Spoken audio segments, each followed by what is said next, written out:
ভিতরের সালাত কয় রাকাত এবং কিভাবে পড়তে হবে? ভিতরের সালাতের তিনটি পদ্ধতি আছে।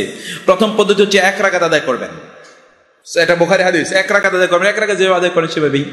আপনি কখন কুনুত পড়বেন দুটোই সহিহ বর্ণনা, ক্বাবলা আন ইয়ারকা আও বা'দা ইয়ারকা, রুকু দেওয়ার আগে অথবা রুকু দেওয়ার পরে আপনি করবেন। সেটা আপনি হাত তুলেও আপনি দোয়াগুলো পড়তে পারেন।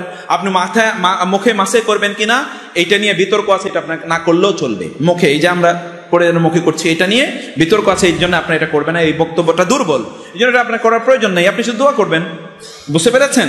এরপরে 1 রাকাত অথবা 3 রাকাত পড়বেন একসাথে 3 রাকাত পড়বেন, মধ্যখানে বসবেন না, এটাও যায় যেহেতু হাদিসে এসছে। তারপরে হলো 2 রাকাত পড়ে সালাম ফিরিয়ে আরো 1 রাকাত পড়বেন, এটাও জায়েজ। আরেকটি বর্ণনা আছে যেটা আমাদের দেশের লোকেরা আমল করে, তাহলে যে 2 রাকাত পড়ে আত্তাহিয়াত পড়ে এরপরে উঠা তারপরে তারা পড়ে। এখানে একটু দুর্বলতা আছে, আমরা সেই আলোচনা করতে চাচ্ছি না। তবে শক্তিশালী 3টি যে মদ, প্রথম 3টি মদ আমি শক্তিশালী মদগুলো আপনাকে বললাম। ফজর 2 রাকাত সুন্নাহ, জোহরের 4 রাকাত সুন্নাহ, মাগরিবের সুন্নাহ মর্যাদা ছেড়ে দেওয়া যাবে কি না? এগুলো ছেড়ে দিলে তো কোনো আপত্তি নেই। আপনি জানেন এটা রাসূল সাল্লাল্লাহু আলাইহি ওয়াসাল্লাম বলেছেন, আপনি যদি প্রতিদিন, আচ্ছা জান্নাতে তো একটা ঘরের দাম কত এটা তো আমরা বইলা শেষ করতে পারবো না, একটা ইটের দাম কত মোটামুটি বলেছি, তাহলে ঘরের দাম কত হতে পারে এবার চিন্তা করে দেখেন। আপনি প্রত্যেকটা দিন জান্নাতে একটা করে ঘর নির্মাণ করতে পারেন 12 রাকাত সালাত আদায় করলে, এটা হাদিসে এসেছে না? 12 রাকাত সালাত আদায় করলে কি হবে? একটা করে ঘর আপনি নির্মাণ করতে পারবেন না জান্নাতে? তো আপনি প্রতিদিন যদি একটা করে ঘর নির্মাণ করেন তাহলে অবস্থাটা কি হতে পারে চিন্তা করে দেখেন তো। এই সুযোগ আপনি হাতছাড়া করবেন কেন? এটা হাতছাড়া করেন না। তবে এটা যদি কেউ না আদায় করে তাহলে তার গুনাহ হবে না, কিন্তু মর্যাদা কি হবে?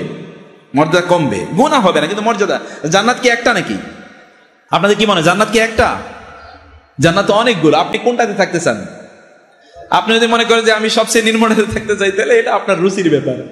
আপনি বলেন না আমি সবচেয়ে উন্নত জান্নাতে, সবচেয়ে জান্নাতুল ফেরদাউস, সেখানে যদি আপনি থাকতে চান, আল্লাযীনা ইয়ারিসুনাল ফিরদাউস হুম ফিহা খালিদুন, আপনি যদি সেই ফেরদাউসে থাকতে চান তাহলে তো ভালো, তাহলে সেভাবে আপনাকে আমল করতে হবে। আল্লাহ রাসূল সাল্লাল্লাহু আলাইহি ওয়াসাল্লাম তিনি কোন আমলকে, তিনি আয়েশা রাদিয়াল্লাহু তাআলা বলেছেন, আয়েশা লা তাহকিরান্না মিনাল মা'রুফি শাইআ ওয়ালাউ আন তালকা আখাকা বিওয়াজহিন তালিকিন। হে আয়েশা, ছোট্ট ছোট্ট আমলগুলোকেও তুচ্ছ করে দেখো না, যদি কোনো মুসলমান ভাইকে দেখে হাসতেও হয় তাইলে এটাও হেসো। এমন একটা ইসলাম আপনারা পেয়েছেন, সুবহানাল্লাহ। কাউকে দেখে হাসলেও কি হয়? সওয়াব হয়। এটা কেমন ইসলাম! সুবহানাল্লাহ, কেমন মেহেরবান আল্লাহ! আপনি হাসলেও আপনার সওয়াব। সুবহানাল্লাহ ওয়া বিহামদি।